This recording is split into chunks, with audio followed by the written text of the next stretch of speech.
The WNBA Gambling Podcast on the Sports Gambling Podcast Network is brought to you by Underdog. Get up to $1,000 deposit match when you sign up at UnderdogFantasy.com. Promo code NBA SGPN. Yes, sir. We are back with another edition of the WNBA Gambling Podcast on the Sports Gambling Podcast Network. No me, no the voice, no the guy. It's me, really rough, villain rough, Terrell Furman Jr. here at your service.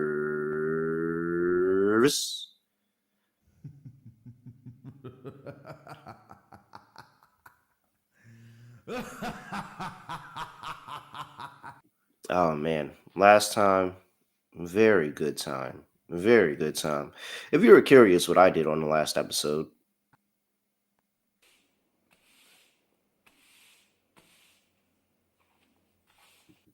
also, if you were curious on what Scott did in the last episode,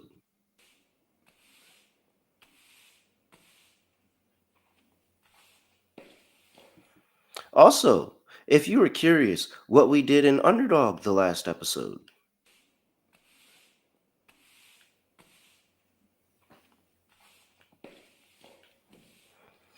I mean, just handling business. Handling business. This is what we're supposed to do, Scott. This is what we're supposed to do. We're supposed to go out there and sweep, handle business, get everything done. A nice, what was that, 5-game slate, and we walk out sweeping the episode. Very good stuff. Very proud of you, Scott Studio Reichel. Scott, what's going on? Scotty, beat me up. Surprise.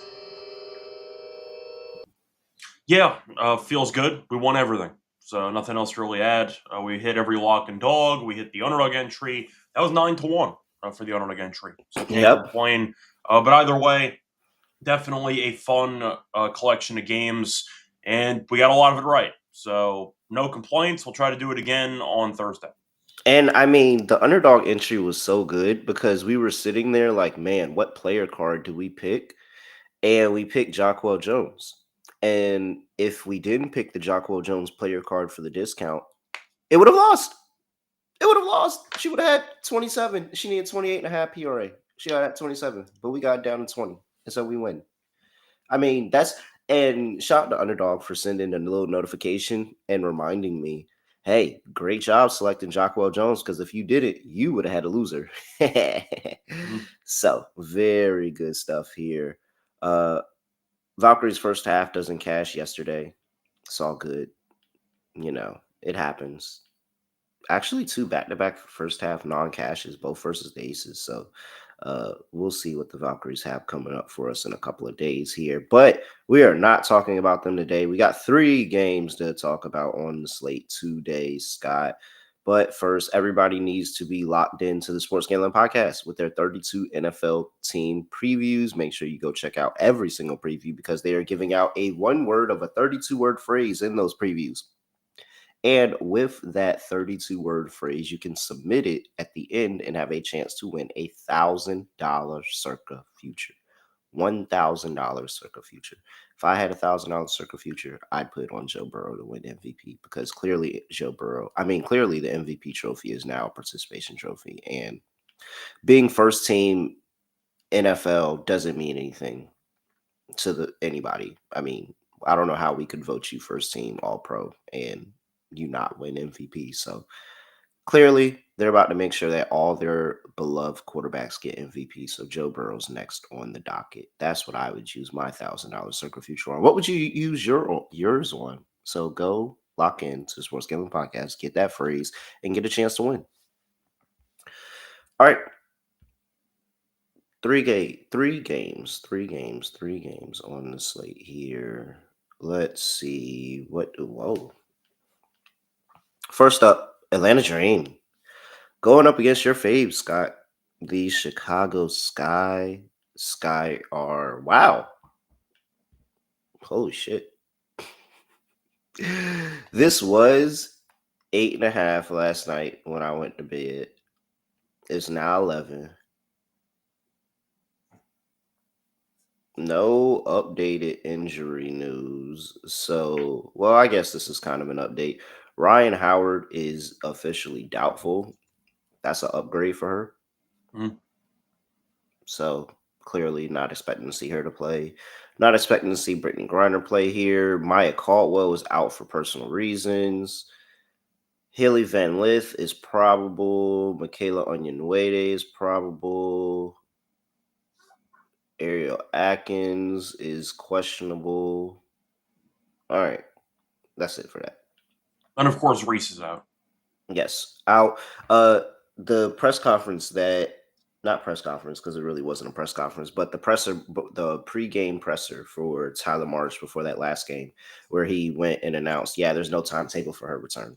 Yeah. So looking like another season that Angel Reese might not be finishing the year, which would really suck.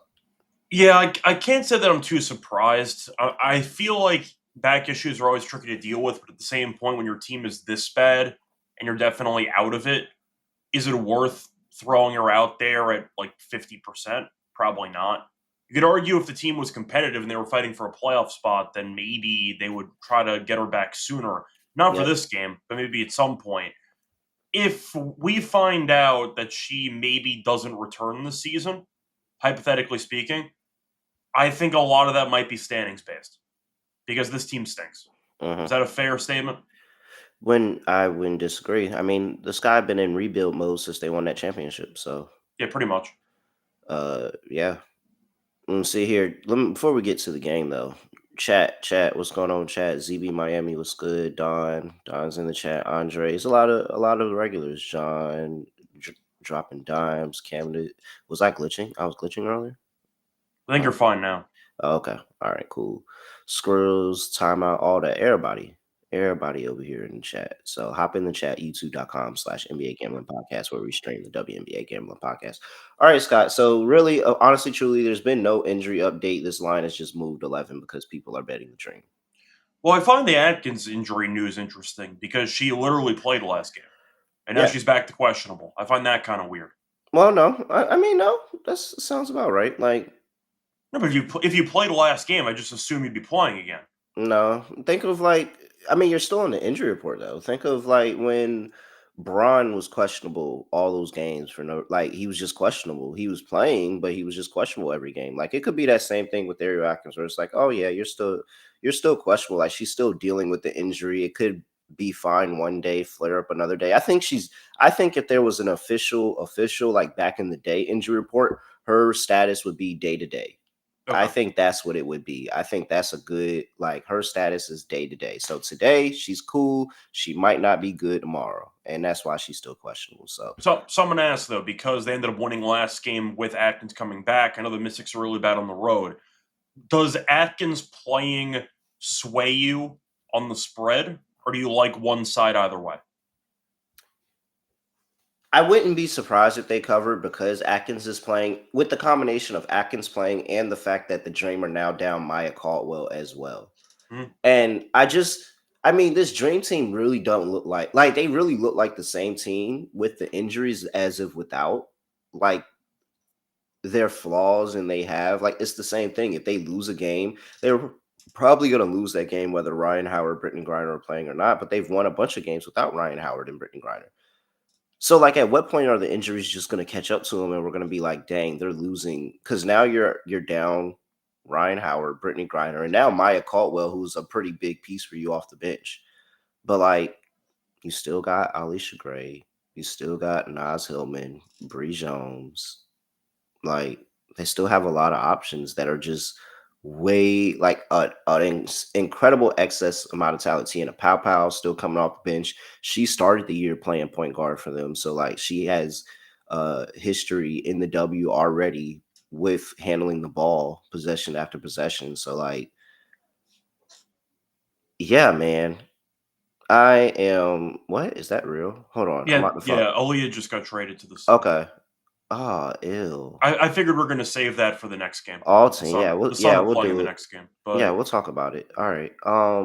I feel like once again you could argue that there are a couple ways to phrase my question, but since the Sky did win last game, is that just based on Ariel Atkins giving them an actual guard that could handle the ball, or is that more based on the Mystics just having no idea how to play basketball on the road, and the fact that Sykes got traded right before the game? because the trade didn't really help the Mystics backcourt for that game. Yeah, no. And also, they were just surprised. Like, now they got to, wow, we were playing with Slim. We have Slim on the team. She's not on the team anymore. Like, it caught everybody off guard. I think there's a lot of reasons why Chicago won that game. I'm on the Dream Team total over. I think I just trust them to score points. They've scored over 85 points in every single game they played against 3 games. Every single game they played against the Chicago side this season. I don't think the Sky defensively have anything to stop the backcourt.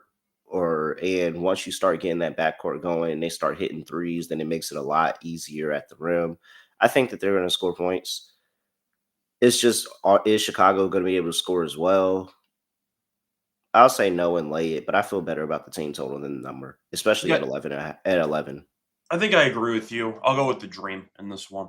I think that they're just playing good basketball. They won 3 in a row. Unlike the Mystics, this team can actually score. I think that was one of the main takeaways from that last game, is that without Sykes, this team just couldn't create anything, which I'd say wasn't too shocking because they had to reinvent the entire backcourt minute distribution. But with Sykes being out, just as a playmaker in general, they were very shorthanded in that area. They're also really bad on the road. So I feel like it was kind of the perfect storm for the Sky to win that game and snap the losing streak. I'm not going to suddenly pick them to be good now. I still think this team's really bad. I still think the Dream are a very solid team. And I do think that even with the injuries that they're dealing with, as you said before, they've been winning without some of the key pieces. So I'm with you. I'll go with the Dream. We remember the last time they played when, I know Atkins didn't play too, but the last time they played with Reese being out, the Dream won by 37. So I'm not going to suddenly pick the Sky to remain competitive because they were against the Mystics team that traded away arguably its best player, second best player on the team before the game. I just think that was a good spot for them in hindsight. I'll go with the Dream in this one. All right. So I'm on over. I like the over.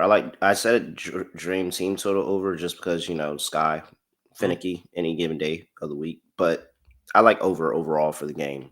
It's definitely grown overnight. 159, I think it was 159.5 overnight. Now it's 161. So, yeah, I'm on over, Scott. Well, for reference, the Dream have scored at least 88 points in 5 of the last 6. So they actually have been playing pretty well offensively lately. The question is, do I really think the Sky can do anything? Because the last time they played without Angel, they scored 49 points. So I do think for the sake of this matchup, I prefer the team total, as you said before. I guess I go over, but I don't know how great I feel about it when the Sky couldn't reach 50 last time against this team. So I guess it's over, but as you said, I'd rather go team total. Camilla. Doubles at -110. I mean, I think the last time was my lock. She cashed in the first half. So I'm not going to. -105. -105. That was. Now it's -110. Play that again. Yep. Keep running it back. Let's see here. What else? Anything else actually interesting? I like the Dream to score points. How do they score the points, though? Feel like... Alicia? I'm going to go Nas. Okay. Because now we have Nas props, and she's consistently been good still, too. Double digits in the last 4 games. 14, 21, 18, 14. Again, no Maya Caldwell. They're going to need her offense. And they've already moved her into the starting lineup with the injuries. Now it's more and more usage as well. Like 11.5 might just be too short for Nas Hillman, man. Nas Hillman might win 6th player of the year. Mess around. What else? I actually have no idea who's even leading in that market right now. I'm assuming it's Heidemann, but I haven't seen that market posted for months. I don't know who's leading. I would somebody find out 6th player of the year odds. See if there's I'm assuming Heidemann would be favored because I'm trying to think of how many true 6th player we actually have. I mean, so you got Antisha Heidemann's probably in that category. I don't agree with it, but does Cunningham count? That's what I was saying. I don't agree. I'm so glad we're on the same page, Scott, where I didn't even have to say the name. We could have did a word association game and we would have won. Because it's a weird spot, because I feel like she's normally a bench player, but with Caitlin being out, she's been starting a bunch. So let me go think around the league. So I definitely think Nas is in the category. I definitely think Natisha's in the category. Mystics, no. Sun, no. I'm trying to think of how many actual players are I'd say worthy of the award based on their role on the team. I think it's really those two that are like. I see Jennifer mentioning Jessica. Jennifer's mentioning Jessica Shepard. I wouldn't. I don't think that. I know, but I agree because she gets 7 boards off the bench is a lot. But I get it, but I said Heidemann. I don't know how many people on the same team you could have qualify for the same bench. I think it's just the offensive. The offensive scoring that Heidemann is able to give. So, but I wouldn't be mad if somebody said Jessica Shepard because she really does do a lot off the bench for them. I'm fine with that, but I feel like if you were asking who is the player on the Lynx only that should be nominated for that award, I think most people would say Heidemann. I think Shepard's been very good this year, but I think that if you're talking about two players on the same team who might be taking votes away from each other, I think Heidemann would get more votes than Shepard, if I had to guess. You could argue that both of them are worthy of it, but it's kind of a weird award to give out because, once again, it's supposed to be the best sixth player, not the best bench player. Technically, there's a difference. Yeah. So you can argue that Shepard can deserve it, but I think Heidemann is the sixth player on that team. Yeah. If there's any like legit price on Naz Hillman, I just have to assume. I wouldn't think DeWanna Bonner's going to win. I can't put DeWanna there because she basically quit on her first team. I can't put her on there. I wouldn't say she quit. We don't know what happened in that situation. T-Max is onto something though. If Jewel does play the rest of the season as a bench player, it's been working. It's been working. Now all I'm gonna say is, how many games has she already started? That's what's gonna mess her up. Yeah, I don't know if they follow the same NBA rules where you have to just come off the bench more games than you start, and then at that point you're still worthy of being, I'd say, once again, in consideration for the award. But Jewel's been incredible off the bench. I didn't say it. Everybody else did. Unfortunately, she's already started 25 games. So I'm assuming that, once again, the rules might be slightly different in the W compared to the NBA. Technically, in the NBA, she would be should be ineligible to win the award because she started more games than she came off the bench. I don't think the media people would vote for her. I think they would vote for Nas. I think right now, like as of right now, as we think about I don't even know how we really got on this conversation, but as we sit now and think about it, and I'm just going through the landscape of the league, if I had a vote, it would be for Nas. It would be for Nas. Do you think the sample's big enough for Nas to actually win the award right now? Or what I'm saying is Nas had a very good last couple of weeks because of injuries. No, she's been good the whole season. I think she's been fine the whole season. I'm saying I don't know if she's been the best sixth player the entire season or if this recent spike might be swaying you for her to be leading in the clubhouse. That's kind of what I'm saying. What's Nas? Because I feel like people weren't even acknowledging Hillman for this award until she just went crazy the last couple of games. Oh, I thought she's had a very, very. I think she's been good. Because you gotta put. I think if you put it into perspective on what she's done multiple years and what she's doing this year, Naz Hillman has never had a season where she has even really even tried. They've even Tanisha Wright didn't even play her outside the 3-point line, and now she's going out there shooting about 4 threes a game, hitting 33%. All the numbers are up, the metrics are up, the scoring is up. She's taken over that what was it, Cheyenne Parker-Tyus role. Yeah. And what a lot of people don't remember, a lot of people don't know about the W because it's just the amount of scoring in the W in general. 8 points off the bench is a lot. That is a really, really good contribution. 10 points off the bench is a lock for the award. If you have for the record, she's actually averaging more points than Heidemann this season. Fun fact. Yeah, so Nas has been really, really good all year. I'm not against her getting the award. I just feel like maybe it's the dream in general. They have just not been talked about enough for a team that's 18-11. No, they haven't. So I feel like you can make an argument that if they were going to give the Dream one award, I think that Heidemann losing the award to once again Nas would make sense. I just feel like I haven't heard her name being mentioned enough, as much as she should be mentioned for this award, and she might deserve it. And it's probably it comes along with being the dream. Nobody, well, I mean, they're talking about the Alicia Gray MVP, and so, but they're not talking about most improved. Like I I haven't don't heard even know if that's anybody say realistic. anything. AT had back-to-back triple doubles. I don't think that Alicia would even be ahead of No, but you got to have AT right three. now. You got to have three nominees, regardless. Well, Like, I still think Nafisa would be nominated. To be yeah, clear, then you but have she yeah. was playing. She was playing in a.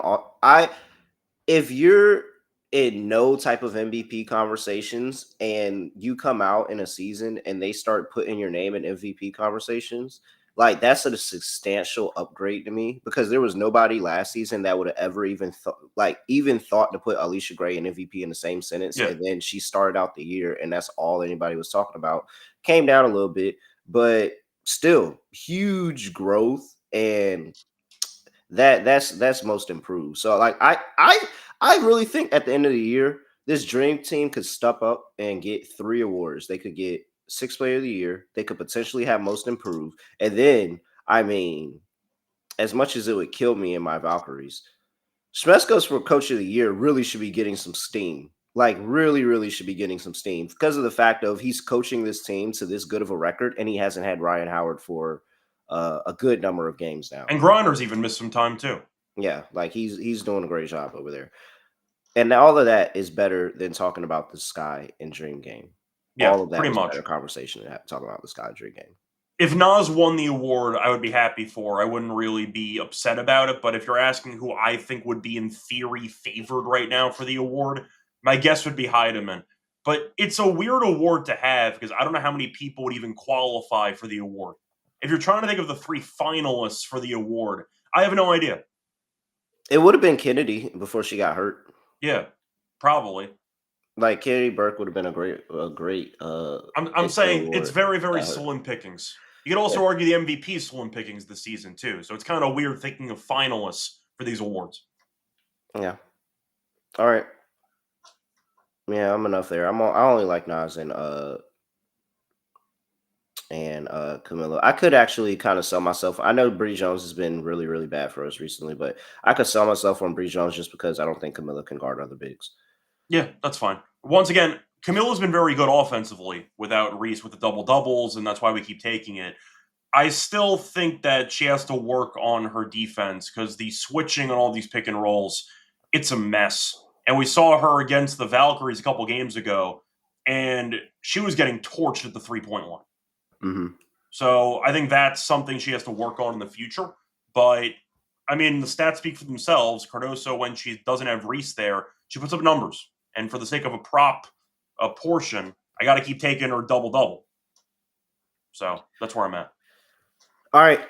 Best Ball Mania is happening all summer long and giving away $15 million in prizes, $2 million in first place. No waiver wire, no arguments about trades. The best ball is the best way to play fantasy football. Plus, they have your pick'em lineups that you can play. We drop ours at the end of the show. We hit that last one. Make sure you stick around to see if we hit the one this time. NBA SGPN is that promo code. Claim your special pick and first time deposit offer up to $1,000 in bonus credits. UnderdogFantasy.com promo code NBA SGPN. We're also brought to you by MyBookie.ag, your place to bet every single sport, including the MLB, WNBA, golf, and your football futures over there at MyBookie.ag. So go ahead and tap in. You can easy deposit and get lightning fast payouts with cryptocurrency. Head over to MyBookie.ag, promo code SGPN for 100% deposit match up to $1,000. Terms and conditions apply. That's MyBookie.ag, promo code SGPN. All right, next game, Scott. Connecticut Sun on the road going to play the Los Angeles Sparks. Sparks are laying 9.5. 174.5 is the total. Injury report. And with that is breaking news. Shout out to the chat, W's to the chat for breaking the news first earlier this morning. Leah Edwards has been traded to the Connecticut Sun. The Connecticut Sun will receive Leah Edwards. The Washington Mystics will receive J.C. Sheldon. Well, I mean, general thoughts, it sounds like a pretty win-win trade here because the Mystics desperately needed a point guard and they weren't using Leah Edwards. And the Connecticut Sun could use anything. Yep. I mean, they weren't hurt for guard depth. They have Sinai Rivers. They have Lacan. out there, 2 rookies that are playing very, very good, both really, really good. Hey, we gotta find a backcourt steals nickname for those 2. Both of those 2 very, very good at getting steals as well. And so you get Aaliyah Edwards to go back to Connecticut, UConn, all of that. And I mean, she's going to be way more free to hoop. We've seen Aaliyah Edwards be in a starting lineup and have near double figures for a stretch of time. So Aaliyah Edwards, good chance to get out here and reinvent herself. Going to miss her in DC though, for sure. All right. I would say the same, but DC didn't use her, so I'm actually kind of happy she got traded. I just mean the energy. Like, No, I get it. It just I feel like we had high expectations for the season, and the Mystics just haven't even acknowledged her half the time. Injuries played a factor. She was hurt for part of the year, yeah, but I didn't really understand this. I guess it's because Steph Dolson is just like a bigger big and she can actually play as center. But like, I definitely would have been that my 3 rotation that I've been using all year would have been Shakira, Kiki, and Aaliyah. But Steph Dolson somehow was in that rotation, really kicked Kiki. I mean, not Kiki, you Aaliyah could out. also argue that Kiki was so good to start her career that kind of made Aaliyah's role extremely inconsistent. And that back injury and training cramp, she just Yeah. Kiki took that starting job and never let go. I like the fit though with the Sun. I mean, if you're going to let Aaliyah cook on a bad team, why not? That works for me. And they finna move.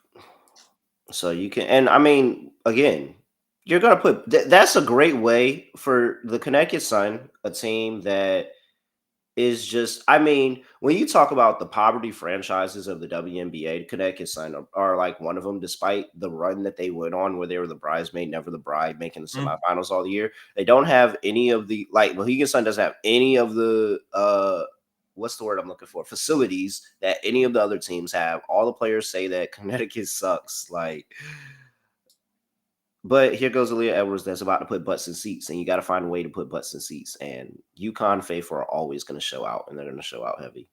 With that being said, she's not playing in this game. Now Sheldon's not playing in this game. I mean, it should look really, really bad for the Sparks. And despite the run the Sparks have been on, and it's been a very good one, shout out to them for beating the Fever last game. Still one of the hottest teams in WNBA.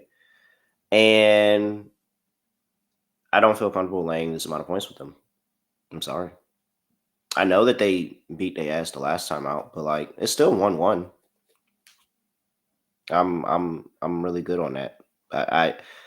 I can't trust them defensively to expect them to win by double digits and just go ahead and predict it. I think that I'd much rather just sit here and say, "Oh, this is a trap meet both sides." With no JC Sheldon, that means we're going to see a good amount of Rivers and Lacan, and those two defensively very good at forcing the Sparks into what they already like to do, turn the ball over. And so with that, you get out fast break points, additional points there. I'm still on the over. I'm still on the over for these two teams, but give me Connecticut Sun plus 9.5. Yes, I want to disagree. I'll go with the Sparks in this one. At the end of the day, the Fever were in great form, and the Sparks buried them. I mean, it was. I feel like it was mostly a second half burying. They won by 9 in the end, but they were up. I'd say it was pretty comfortable for the back half of that game. I do think, though, the Sparks offensively are just too much for this team to handle. I tried to back the Sun last game on the road against the Mercury. They were laying a bunch of points, and they got there because I underestimated how bad the Sun were going to play on the road again. Lost by 16 to the Mercury. They're 1-12 on the road this season. They just traded away, once again, a somewhat important piece on that team. On top of that, you're looking at Hartley, who's a game time decision, who's battling an illness too. So I kind of question the rotation if Hartley ends up sitting in this game. Do they have enough scoring to match the Sparks? Because this team can't really guard anybody, and the Sparks offensively have been really good. So if you're looking at what could be no Hartley, and you just traded away one of your other players that you kind of rely on for scoring, and now you're going to go up against one of the best offenses based on current form in the league, I just see a tough spot. Sheldon's averaging 7.5 points per game. Hartley's averaging 9.5. They only have 2 players on the entire roster averaging more than 10 points per game. I just think offensively, and the road numbers in general speak for themselves, I don't think they can keep up with the Sparks offensively. And I picked the Sparks to potentially go on a playoff push over the last couple weeks, and they've been really good lately. So I'm going to go with the Sparks minus 9.5. I don't think the trades help the Sun, and the illness report doesn't help either. I just don't think they have the, I'd say, supporting cast from a scoring perspective to match Rakia and Kelsey, and if you want to throw in Hamby as well. And you're looking at the defense with the Sparks, which I know is not very good. Brink coming back still helps. She had, 5 blocks last game? I do think that can help you with your interior defense, which has been an issue for this team over the entire season. I'll go with the Sparks minus 9.5. I got too many question marks about the supporting cast scoring for the Sun in this game. With no guarantee that Hartley plays. She's averaging roughly 10 points per game.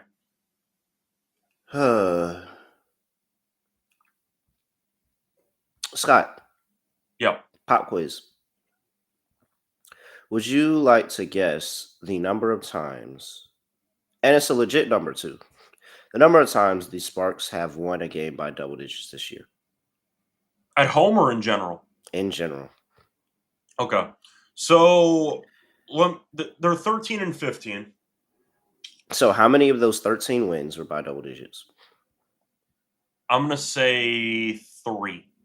No, it's actually more than that. It's 6. Oh, okay. I thought you were setting me up for this team never wins by double digits. No, I told you it was a legit. No, I told you it was a legit number. I told you it was a legit number. Like, to be fair, a legit number can mean a lot of things. But no, they've done it 6, and one of them was against Connecticut. But however, anytime I think the last game was against Connecticut. They scored 101 points. Yeah. However, 1-1 against Connecticut. And the other game being a game where they were laying 10.5 points and they did not cover. So, to be fair, that was very early in the season, and it feels like they're starting July to figure 7th, July 13th isn't that early in the season. I thought they covered the most recent game, or they played after that. Yeah, they played 2 games on the 13th, and they played 2 games on the 13th and on they played the 24th. Okay. And I didn't realize they played that close together. That 24th game was just the revenge factor because the fact of the game on the 13th was too close. I'm sorry. Very, very bad cover numbers for the Sparks and actually winning games by double digits, because despite there being 6 of their 13 wins, that is a lot of games that they are not able to get that done. I think that they could lose this game too. So I'm more in Connecticut. I like Connecticut. They're rolling right now. They played better as a large dog than the Sparks do as a large favorite. 0-2 are the Sparks when laying double digits. So very good on that note there. All right. Yeah, I like over. I'll just take the points. It's fine. Play props. So I'm going to ask you, though, with Sheldon being traded and with Aaliyah not, of course, playing, and with the fact that you are potentially missing Hartley, is it just a Mabry takes like 20 shots in this game type of game? Who's going to shoot in this team? Her and Tina Charles. And maybe Hope Rivers ends up taking some shots? I just play Tina Charles. Tina Charles. This is the spot. We played Tina Charles double every single game that they played. There's only been 2. 7-1. And we're 1-1. Well, am I lagging? Once again, we're 1-1, but each of the payouts were 7-1. So we got an insane return on that. Yeah. So running it back again. Tina Charles, double. Tina Charles, points and rebounds. Let's just continue to throw that back, because again, they're really having issues guarding inside the painted area. So I like Tina Charles, get that done. Now it's 380, Scott. Double is 380 now. Am I lagging? Yeah, a little bit. Yeah, I feel like it. I see it. I'm not doing what I'm doing. I'm doing something else and the screen's doing something else. Hello, hey, how you doing? See, look, yeah, I'm super lagging. All right, let's hurry up and close this show out. Scott, Rakia's up to 15.5 now, huh? I mean, it took her long enough. She's been dominant lately. They finally bumped her up a couple points. A 2-point jump from game to game is crazy. Anissa Morrow, 7.5 rebounds is actually interesting. Okay. Plus money too. That is interesting. They bumped up Azare too. Azare is at 13.5 now. Yeah. I think she was a 12.5 last game, but still. Be weary of the points in I do like over, but I'm weary of the points in this game. There were a lot of points scored in the last game, and it was prop heaven. I feel like everybody's gonna run that back for the Sparks. All right, Tina's my big play for that game. Just run that back, and I like the Nisa Morrow play as well. I'm kind of looking at Plum assists here at 5.5. I was critical of her earlier in the year. I was hoping she'd pass it more, and she has. She's had at least 6 assists in 7 straight. She's had at least 7 assists in 4 straight, and her line's at 5.5. If I'm picking the Sparks to probably score 90 plus points, then I'm assuming Plum's going to get enough assists. The offense has kind of reinvented itself a bit more. I feel like the balance is there. Earlier in the year, they were pretty reliant on Hamby. Now they're letting Rakia cook a bit more. Plum's not forcing the issue with her shot. I feel like the balance is there with this offense, which is refreshing to me. I'll go back to Plum assists. She had 5.5. I just think is too low at -120.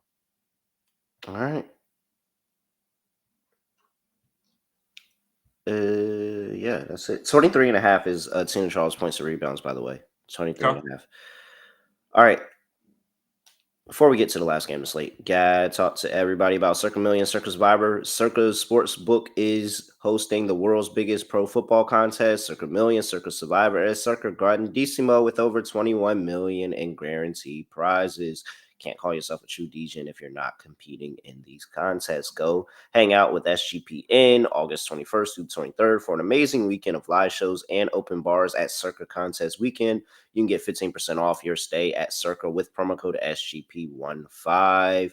Also, the contests are open to everybody, so sign up in Nevada, then play from anywhere with the help of SGPN's official proxy. Go to footballcontest.com, use promo code SGP to get $50 off your proxy fees. And we're cooking up the Rhythm Labs with Rhythm. They are killing the WNBA, way over 60% hit rate in the WNBA here on the Rhythm app. Let's see what they have going for the Power Trends AI detected patterns where Rhythm's models consistently win. And who here is interesting on the slate? They do like a play on the next game that we're going to talk about. They're playing it again. They like the plus money on Satu Sabli's over 1.5 3-pointers made. Plus money there on Satu Sabli, 1.5 3-pointers made. They're saying this model hits 65% of the time this season. They're giving it a 79% win probability today and expecting her to be around 3.5. So make sure you check that out with Satu Sabli and Rhythm. You can get more plays like that from Rhythm if you head over to sportsgamblingpodcast.com/rhythm. That's sportsgamblingpodcast.com/RITHMM. And you get a 7-day free trial. Yeah. Is the trade the news we're talking about, Bear Commander? I'm pretty sure that's I assumed it was. I don't think it's any other news that popped up, unless I missed it. Indiana Fever on the road. Going to play the Phoenix Mercury. Mercury laying 3.5 here. They open up at 6.5. Buy back on the Fever now. People are buying in. 3.5 here for the Mercury. 172.5 is the total. They just played last week where Fever effectively dominated start to finish. 208 points scored in that game. All right. Well, you have the revenge factor going here for the Mercury. You also have the Mercury at home. They're better at home. Satu looked good last game. You still got Kalia Copper playing well. AT still playing well. Well, that's one way to put it. She's back-to-back triple doubles. Yeah. I might have been an understatement. She's trying to swoop back into that MVP consideration. I'm not saying she really went away, but with Collier being out, suddenly there's a massive vacancy, and she's trying to. You've got about 8 games. She's trying to claim that MVP that might have been robbed from her a couple years ago. So that might have been robbed, but either way. This wouldn't be as fun because that one was 15-1. Of course, I'm just saying that with Collier being out, she took it personally to potentially get herself into the front-running spot for MVP. I still think Collier is going to win it for the record. Collier's not going to miss enough time, in my opinion. But AT is going to, try to give her a run for her money. Tell that much. She's been really good. We've got the return of the grudge match between Sophie Cunningham and Kalia Copper today. Yeah. Mm. I think I'm going Mercury in this one, but Fever have been good, but I question the defense. We saw them last game lose by 9 to the Sparks. It was misleading. They were down 20 and change. They were getting killed in that It was game. like, even though AT was killing in that game, the turnovers were. I think she had like 8 or 9 turnovers by the end of the game. Let me go see. I'm not sure because AT had, I think it was 8, 8, and 8 at half, and then she kind of No, coasted in the third quarter and then finished with 13, 12, and 12. She ended up having 4 turnovers last game. no, She had not 8. last game. She had 8 turnovers against the Fever in the last meeting, but she had 32, 15, and 7. Yeah, yeah, the 8 turnovers were, but, like, they were really bad turnovers, and they really just, like, kinda stopped the momentum, and that was what the issue was. They just kept, like, the whole team had turnover problems that game, and it just put the Fever out into a really, really big lead that they were always trying to chip into, and so, I can see the revenge factor here, and the Mercury playing a lot cleaner, offense looks a lot better. Hopefully they wake up and play some type of little bit of defense here. It was 208 points scored, 100 on both sides by both of those games. I could get it. I'm not really married one way or another. I just like points. I think both teams are going to be able to score. I think that they're going to be able to go up and down the court. It's going to be a fast pace. The Mercury are going to hit the 3-point shots that they're looking for. You're going to get that team contribution. Some of Cole McConney's going to get going. You'll probably see DeWanna Bonner get going off of the bench against the Fever here, especially in a home spot. So, uh, yeah, I'm gonna roll. I'm with you. I'm gonna roll Mercury, but I like the over more. Yeah, I like the over too. I do feel like the Mercury, though, is their first home game in a while. They've not played a home game since they lost to the Dream, which was weeks ago. So you could definitely tell that they had the energy. They were up 20, I think, after a quarter. Or are they up like 26-6 after a quarter against the Sun? It was pretty ugly. They let the Sun hang around, and they eventually did cover, and they won by 16. But Satu looked engaged. That was something you wanted to see after she missed a game. That was the first home game since July 23rd. We know year after year the home crowd for the Mercury definitely bring it. They're 18 and 11 this season. They are 8 and 7 on the road. They're 10 and 4 at home. So I do like the fact that this team with the home crowd does seem to find some type of gear in the desert. And I do think that the Fever, despite having a decent form lately, the defense is still problematic. They were very good against the Storm. I think we all know in hindsight that Storm team is an average team. They're basically a 500 team in our eyes. Mhm. So I'm not really going to overreact to one great defensive game against the Showers. But they gave up 10. They have 101 to the Mercury at home about a week ago, giving up About a week 32 to ago, a week ago. AT about a week ago. Yeah, the point is 32 to AT is honestly insane. No offense to AT because we know how good she is, but giving up 32 is pretty crazy to To somebody who somebody with usually is 2 past. torn labrums. Yes, to somebody who usually is pass first. Giving up 32 is kind of diabolical. I don't trust this defense at all. The Mercury's defense, I think, at home can show up for a game. It's good enough for me. Give me the Mercury minus 3.5. And with that being said, I'm taking AT's over on points today because who is the coach on the other side? Steph White. So what's Steph White gonna do? Yeah, we're gonna let AT score it because if AT's scoring, she's not getting everybody else involved, and she's not racking up the assists and uh getting those 3-point shooters moving, and then you're gonna have a way bigger problem in your hand. If just AT is going off, that's cool. If everybody else going off, that's a loss. So That was the Jokic argument. You'd let him drop 35, and if you yep, limit the assists, that's what Minnesota used to do. yep. And So so I like AT here. Go over points prop. If it's me, I let AT go off. If AT has some 25 points, I'm not concerned because if she only has 5 assists, that is a win. That is a win. well, that's the part that matters too, is the fact that even with AT dropping 32, they won the game. Hmm. So, yeah, I don't mind that. It So might just be an AT PRA game because I don't know how they're going to guard her. yep, I like that too. I was literally just about to say what's the full PRA on AT. Her points prop are at 14.5 plus money. The PRA in full is at 32.5. And she's still been really good at 32.5. Jesus Christ. Been over 32.5, 54% of the time this season. If you bet that every single game, you'd be making money. Mm-hmm. All right. What else? Who else you got here, Scott? So for this game, we are picking a bunch of points. So I got to figure out which overs I want to go with for this one. Kelsey's a 19.5, which she's kind of cooled off a bit lately. Sawtooth's at 15.5. That sounds about right to me. Are you going with the Cunningham revenge game? Because her points are at 8.5, and she has been doing quite well lately. She had 8 points last game, but she had 12 against them about a week ago when they played. She has gone over this number in 7 of the last 10. I don't mind Sophie at 8.5. You could argue the threes are at 1.5. I like the over there at minus 115. So I don't mind Sophie having herself. Even a decent game gets you to 9 points. I'll go with Sophie over her points. Natasha Howard had a rough game last time out and then immediately ripped off 3 straight overs. Yeah. So let's just keep the Natasha Howard train going. Throw that in there. I'll specify an AT, by the way, because they have rebounds by itself at 8.5. She had 15 against them when they played.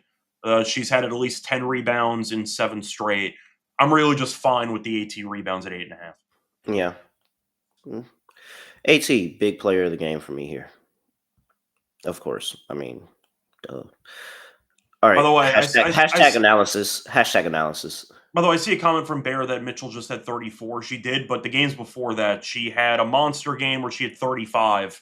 And she's kind of been alternating since then, good and bad games. She had 8 against the Mercury last time they played, despite the team scoring 107 points and somehow winning the game. She had 23 against the Wings. She had 9 against the Storm, 34 against the Sparks. She's been alternating very good games in single digits. So that's kind of why I'm a little bit, I'd say, scared off by Kelsey, because the consistency has just not been there for the past week. You could argue that, once again, with a high total, she's in line to have a good game. But she has been alternating great games and really bad games over the last 2 weeks. So, all right. I'm glad everybody else, well, the Indiana Fever fans, are beginning to see why Kelsey Mitchell led the league in scoring one year. And why, when she got injured, they were the worst team, arguably, of all time. Yep. All right. I think that's it, Scott. I don't really got anything else here. Lock, dog, underdog. For the lock for this slate. Let's go with... I already played the Dream Team total. Don't want to double up there. I already played over there. Don't want to double up there. Well, just give me over in Chicago and Atlanta. That's how I'll switch it up. I'll take the over. 160.5. Chicago, Atlanta. Hopefully Chicago does their part with the scoring. I mean, I think that at least with Ariel, you're good for another 10 to 15 points. And that may be just all that we need here. I don't need them to go out there and have the best scoring effort, because I think that Atlanta's going to dog them. But I'll take whatever I can get. 160.5 is a really low total for the Atlanta Dream, who are 10-5 on the road this season, to the over. Dog. What have they been doing last 5 games in the first half? Sparks 2-3 in the first half. Last 5 at home. All right. Heat check. Give me Connecticut Sun first half plus 255. That was not what I was expecting to hear from you. Okay. I'm in on Connecticut, given LA fits this game. Like, it would be so LA to be on this absolute heater, and Connecticut just absolutely gives them fits, especially with how they can play defensively.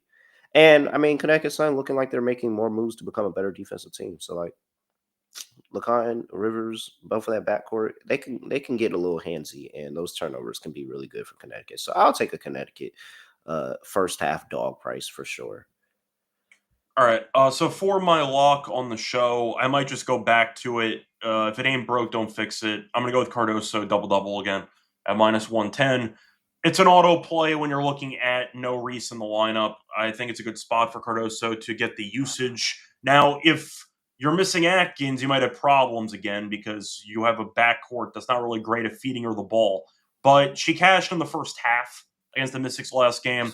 I do think it's a spot for Cardoso to simply put, just keep taking this actual play until they adjust the price. Minus 110 is still too cheap. Even the game they lost by 37 and they only scored 49 points, Cardoso still had 8 points, 11 rebounds on 3 of 11 shooting. She was still right there despite the team scoring less than 50 points. So I think that she can get there even if they get blasted in this game. Give me Cardoso over the half a double-double at minus 110 as my lock. For my dog, I'm going to go with the same game parlay. Give me the Mercury minus 3.5 with AT over 8.5 rebounds plus 175. All right. I have a 25% boost. Shout out to Underdog. Let's see here. What do we like here on the Underdog streets? Atlanta and Chicago. I like Nas. And of course, Camilla. Connecticut. We can do Nas. I'm fine with that.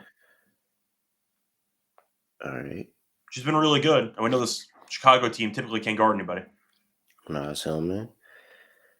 Tina was a good play for me here in this game. Can also Lanisa Morrow's 7.5 rebounds is interesting too.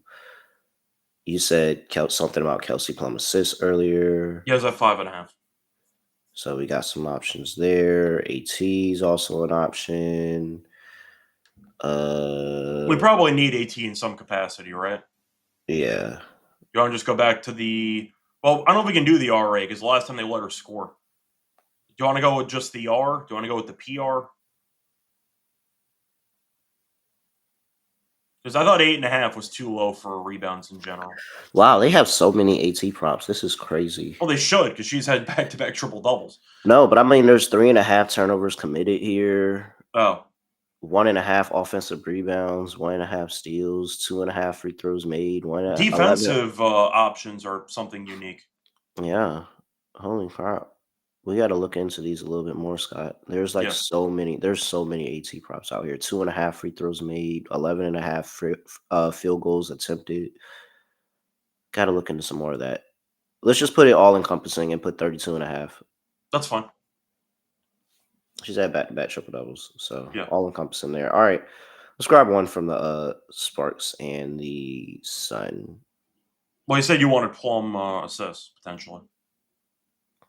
Unless you want to just go back to Rakia, because I'm not going to stop you if you want to back Rakia.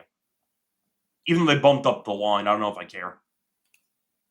Do you care if they bumped up the line? Because she's been really, really good. No, I mean, not really. But I just know that, Rakia has those games where she has like 8 and then she comes back and has a big game. So I could tell myself not to do it this game and be fine. Yeah, let's go with Plum. All right. Nas Hillman higher 11.5 points, Plum higher 5.5 assists, and Alyssa Thomas higher 32.5 points, rebounds, and assists. That's regularly going to pay 5.52x, but if you have a 25% boost in Underdog like I do, that's going to pay 6.65x. Make sure you use that promo code NBA SGPN, special pick and first time deposit offer. With that, Scott, anything else for people before we get up out of here?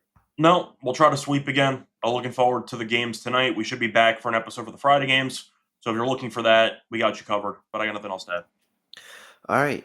He's at Reichel Radio. I'm at really real __. Make sure you give us a follow. And with that, a 5-star rating and review wherever you get your podcast. Please just 5-star. It's super easy. 5-star rating and review.